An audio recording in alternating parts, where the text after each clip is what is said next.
passer donc à Didier Détouche. Donc Didier Détouche est maître de conférence en histoire du droit, comme on l'a présenté tout à l'heure.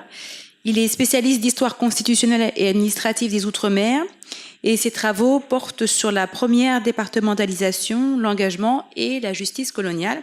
Et aujourd'hui, Didier va nous parler des Gilets jaunes et les modèles révolutionnaires français de 1789 à 2009. Et là, par contre, chers panélistes, vous avez vraiment que 15 minutes. Alors, je vous demande vraiment, s'il vous plaît, de respecter. Voyez avec Didier. Bon, on va pas rétablir une autre forme de dictature, même si nous sommes en grande partie dans l'analyse de phénomènes insurrectionnels. Mais je tiens, avant de commencer mon intervention, que je ferai effectivement très courte, et vous m'en pardonnerez, mais dans les débats, peut-être que j'aurai l'occasion d'approfondir, mais il faut dire aussi que ma présentation est plus un éclairage sur certaines formes de similitudes entre mouvements insurrectionnels, mouvements révolutionnaires. Et donc, je suis moins allant dans l'analyse en profondeur des choses. C'est juste une première présentation que je voulais partager avec vous. Je voulais vraiment dire à quel point il y a certaines choses qui ont été dites tout à l'heure qui personnellement m'ont plu. Parce que justement, et c'est ça l'intérêt de ce type de manifestation, c'est qu'elles vont quand même un peu à contre-courant en partie de certaines choses qu'on entend sous les Gilets jaunes ou sous le LKP ou autres.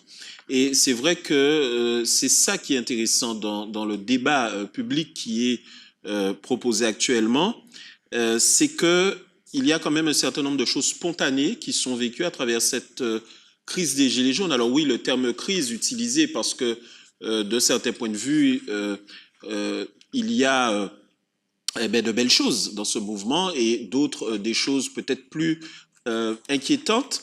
Et de toute façon, c'est une situation qui vraiment agite, tamponne, bouscule, brutalise même par certains égards à la fois la société, mais aussi nos considérations et nos habitudes.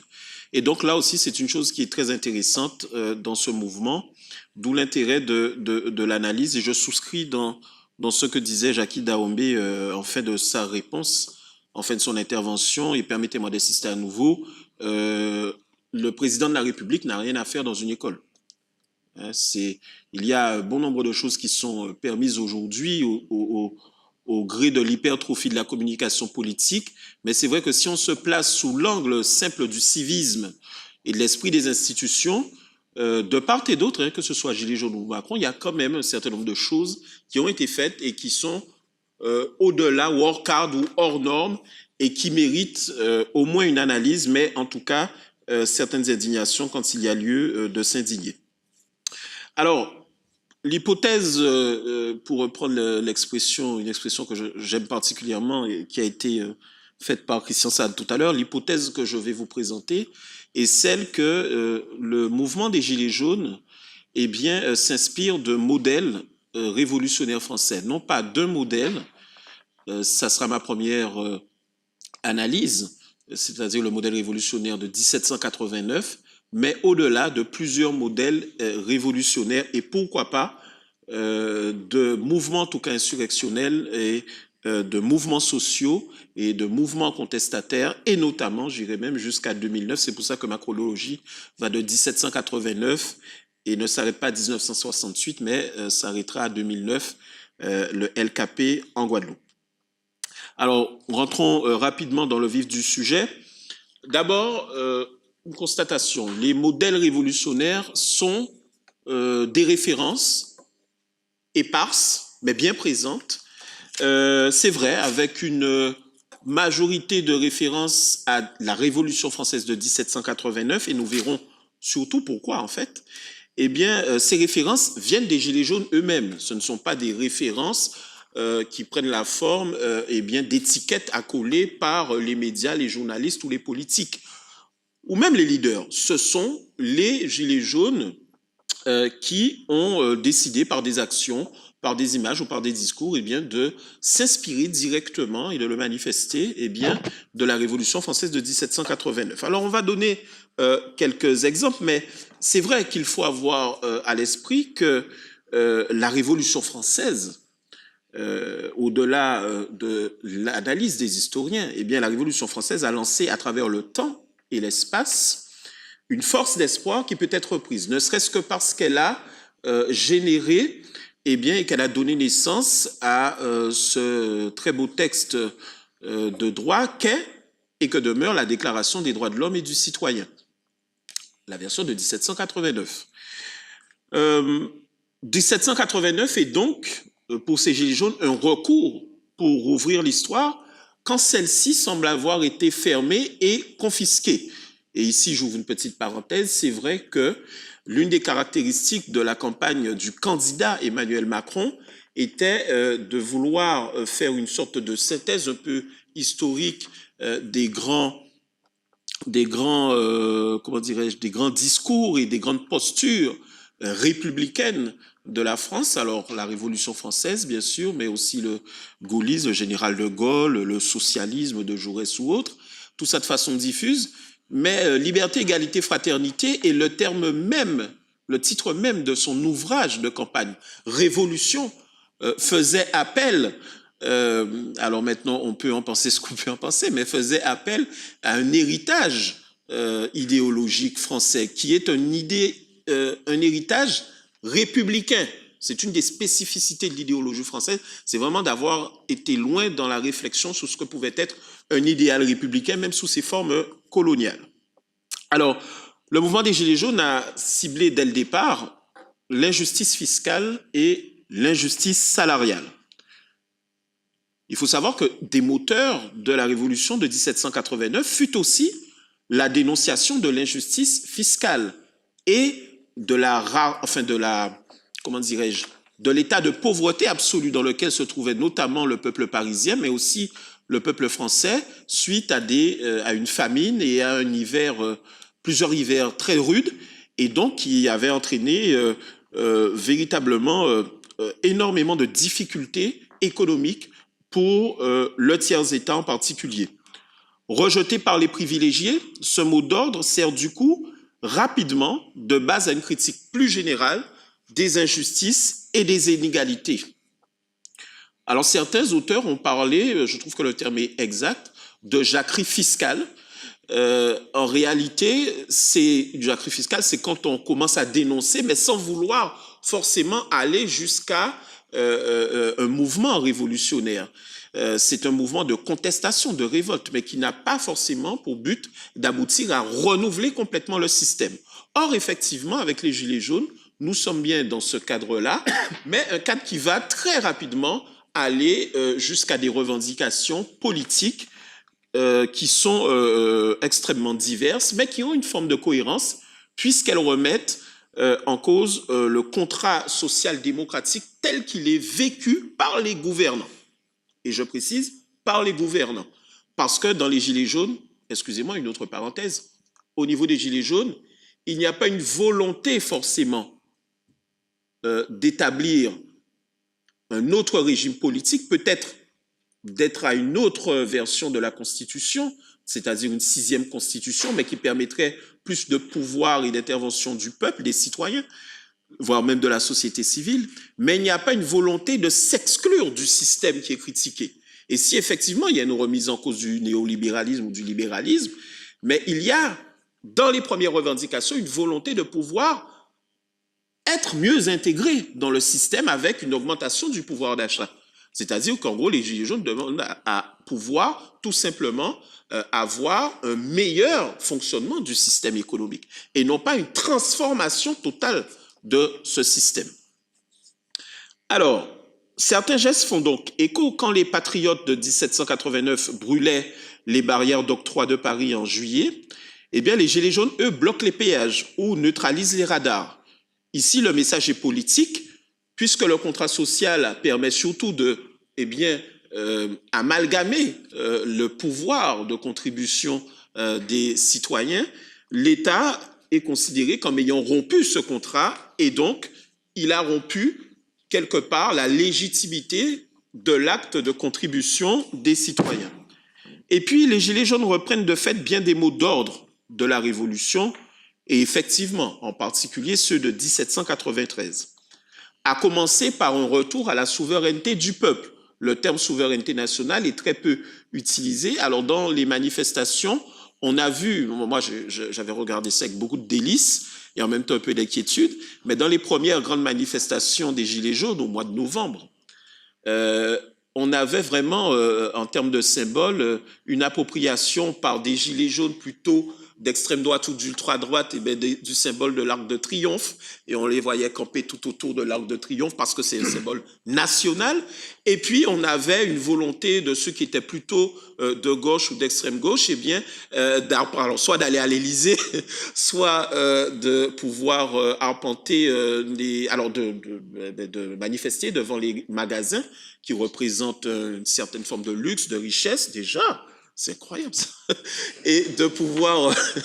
J'aurais dû fixer d'autres règles. Oui, c'est ça, c'est toi qui as défini les règles. Je ne pensais pas que c'était aussi drastique.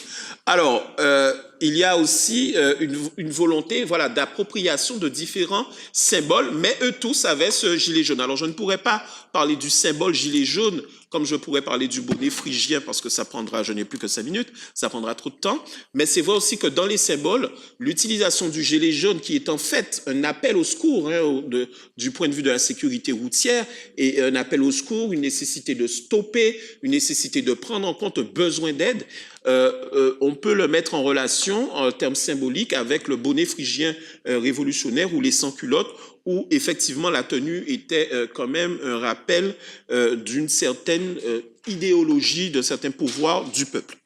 Alors, la souveraineté du peuple, le droit bien sûr de résistance à l'oppression, la légitimité de la démocratie directe et surtout un sentiment de ne pas être du tout entendu ou représenté par les élus ou par les députés à l'époque de la Révolution française qui ont siégé aux États généraux. Comme les citoyens passifs qui étaient privés du droit de vote en 1789, les Gilets jaunes cherchent à exister par la révolte en tant que sujet politique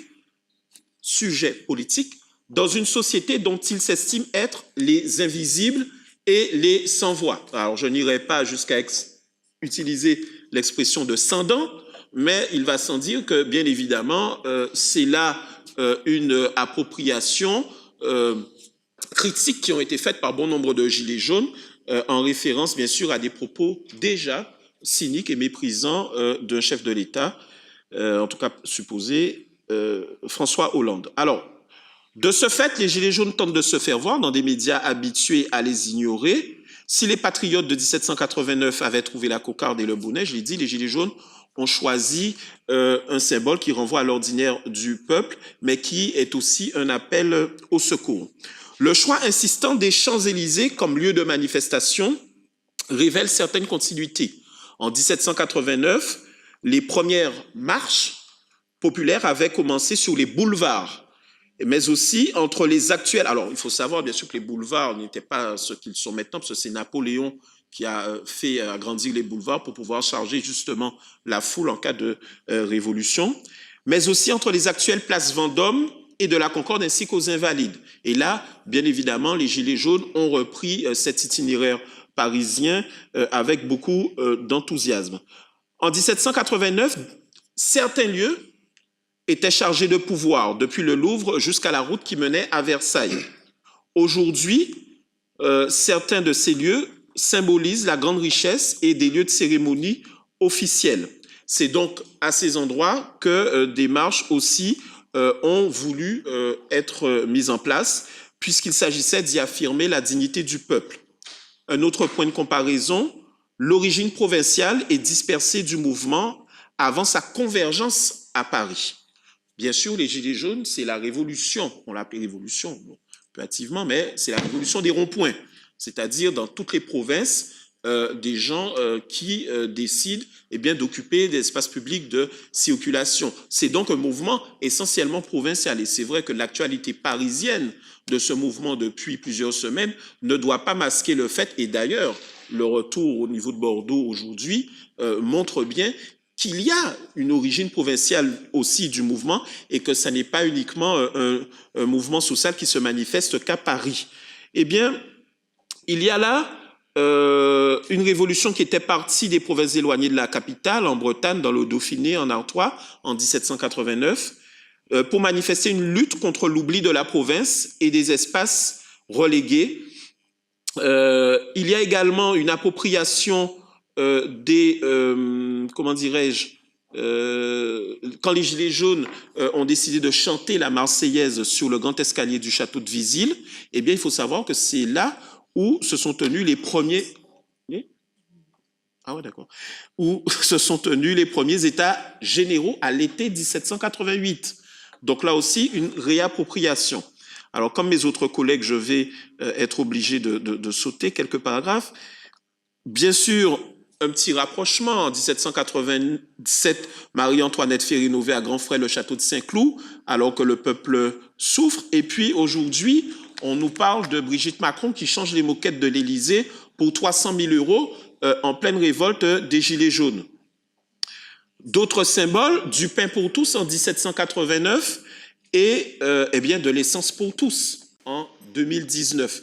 Oui, l'essence était une revendication assez habile et en même temps assez facile, puisque bien évidemment, devant l'augmentation pour des raisons forcément écologiques et bien du prix de l'essence, on a eu une adhésion très populaire à ce mouvement des Gilets jaunes. Je rappelle qu'au début de ce mouvement, si on avait certes plus de 220 000 manifestants dans les rues et dans les provinces, on avait quand même une population française qui, entre 70 et 80%, soutenait ce mouvement et à plus de 65% se considérait comme étant de la mouvance Gilets jaunes. Ce sont des sondages d'opinion publique qui valent ce qu'ils valent, mais qui ont quand même un impact et un retentissement, et ont donné un retentissement à ce mouvement.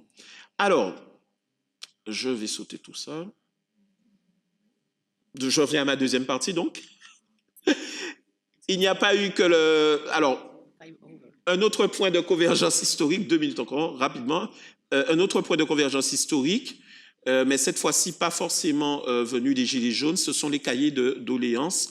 Le président Macron, en proposant le grand débat, a proposé l'écriture par les citoyens de cahiers de doléances.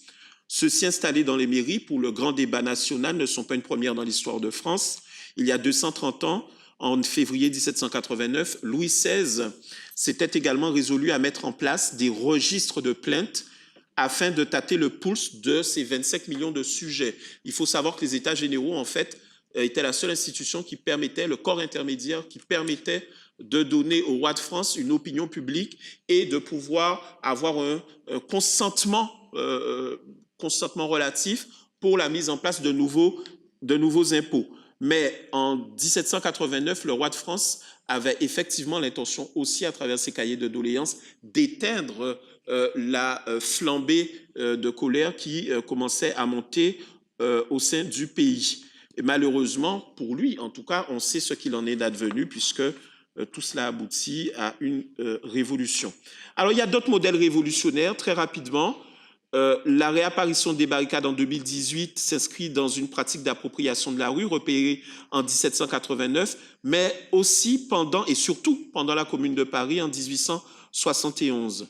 La présence des femmes chez les Gilets jaunes renvoie à une réalité constante de longues révoltes populaires caractérisées par la marche des femmes le 5 octobre 1789, mais au-delà, il y a cette volonté de pouvoir revendiquer pour un certain nombre de droits, comme le droit au travail en 1848, révolution de 1848, ou l'augmentation du SMIC en mai 1968.